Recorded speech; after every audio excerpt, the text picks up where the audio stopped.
नमस्कार बच्चों, कार्बन एवं उसके यौगिक इस पाठ के अंतर्गत हम लोग आज पढ़ेंगे कार्बन की सर्वतोमुखी प्रकृति। मतलब कार्बन का जो वर्सटाइल या फिर इतना अलग अलग प्रकार का गुण दर्शाने की क्षमता है, उसके पीछे क्या कारण है। इसके अंतर्गत हम लोग देखते हैं सहसंयोजी बंध की प्रकृति के कारण कार्बन में बड़ी संख्या में यौगिक बनाने की क्षमता होती है। सहसंयोजी आबंध बनाता है कार्बन, यह हम लोग पिछली की कक्षाओं में देख चुके हैं। शेयरिंग करके वह बनाता है एक दूसरे के साथ आबंध या फिर बॉन्ड।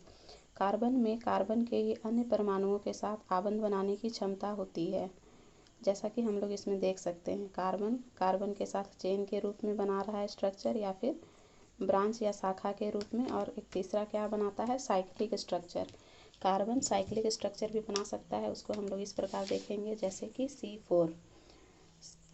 एक इसमें देखते हैं, कार्बन C4 को हम लोग ले लेते हैं। इसको हम लोग किस तरह से लिख सकते हैं, 1 2 3 4 4 कार्बन सीधी श्रृंखला में लिख सकते हैं, चेन के जैसा, या फिर ब्रांच या डालीनुमा संरचना में लिख सकते हैं। इसका एक ब्रांच यह रहेगा।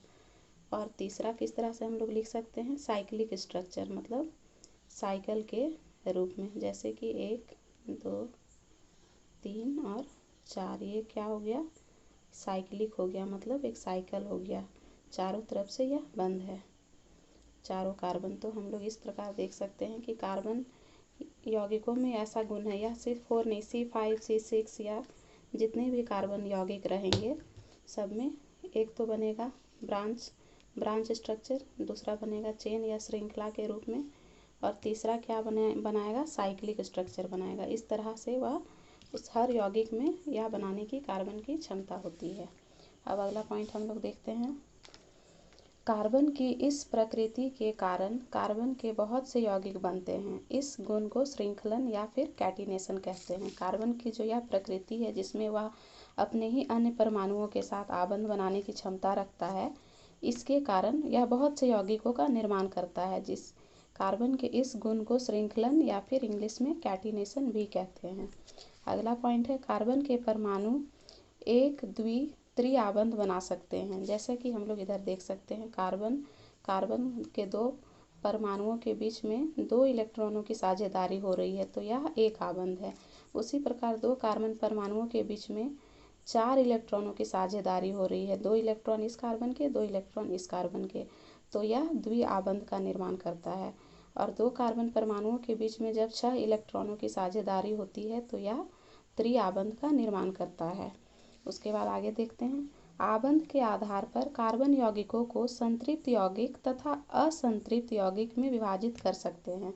मतलब कार्बन में किस तरह का आबंध बना रहा है, उसके आधार पर हम लोग इसके यौगिकों को संतृप्त यौगिक या फिर असंतृप्त यौगिक में विभाजित कर सकते हैं। तो आइए हम लोग पहले संतृप्त यौगिक देखते हैं।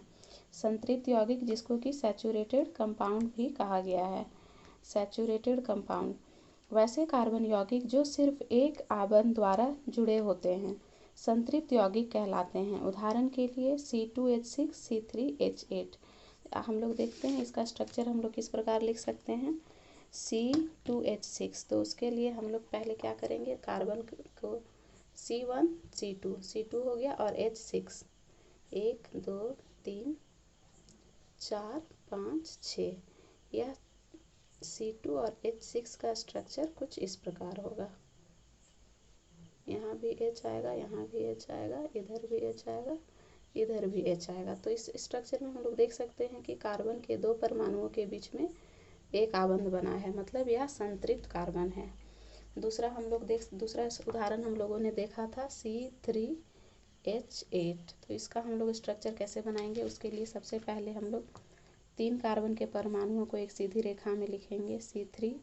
अब उसमें H8। तो हम लोग देखते हैं कि इसमें हम लोग 1 2 3 4 5 6 7 8 सब में हम लोग H लगा देते हैं, 1 2 3 4 5 6 7 8। तो यह स्ट्रक्चर हो गया C3H8 का, और इधर स्ट्रक्चर है C2H6 का।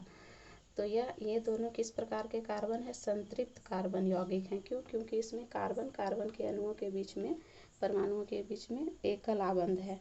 तो वैसे कार्बन के यौगिक जिनमें कार्बन परमाणुओं के बीच में एक आबंध रहे वह संतृप्त कार्बन यौगिक कहलाता है। दूसरा हम लोग देखते हैं असंतृप्त यौगिक या फिर अनसैचुरेटेड कंपाउंड। वैसे कार्बन यौगिक जिनमें द्वि अथवा त्रिआबंध या दोनों भी उपस्थित हो सकते हैं असंतृप्त यौगिक कहलाते हैं। उदाहरण के लिए C2H4, C2H2 इत्यादि। हम लोग देखते हैं C2H4, C2H2 कैसे बनेगा। C2H4 को पहले हम लोग लिखते हैं।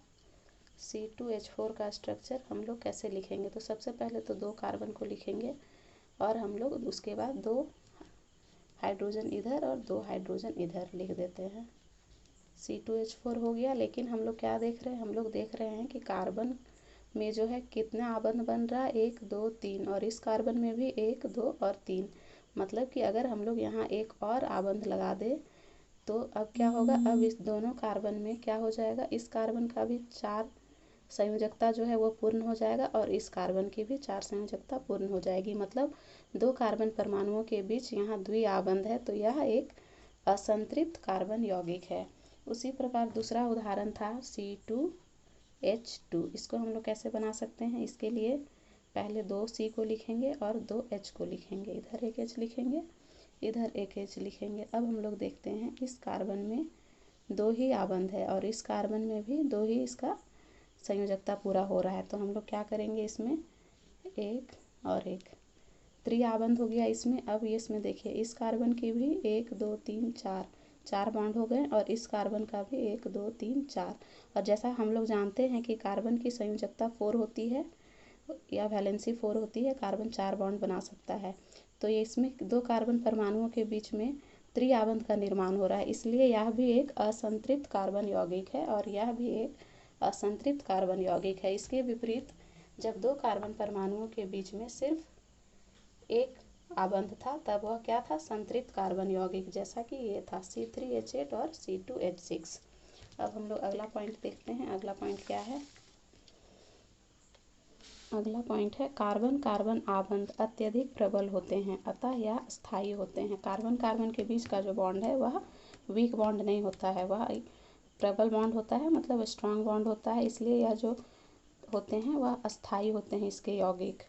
कार्बन की संयोजकता 4 होती है अतः इनमें कार्बन के 4 अन्य परमाणुओं अथवा कुछ अन्य एक संयोजक तत्वों के परमाणुओं के साथ आबंधन बनाने की क्षमता होती है। जैसा कि हम लोग इसमें देख सकते हैं, कार्बन या तो कार्बन के दूसरे अणुओं के साथ आबंध बना सकता है, जैसे हम लोग इस स्ट्रक्चर में देख सकते हैं, या फिर कार्बन एकल संयोजकता, एक संयोजक, हाइड्रोजन एक संयोजक परमाणु है क्योंकि हाइड्रोजन की परमाणु संख्या 1 है और यह एक ही बॉन्ड बना सकता है। तो इस स्ट्रक्चर में क्या हो रहा है? एक संयोजक परमाणुओं के साथ कार्बन का आबंध है। उसी प्रकार इसमें हम लोग देख सकते हैं एक हाइड्रोजन के बदले एक क्लोरीन आया हुआ है, यह भी एक संयोजक है।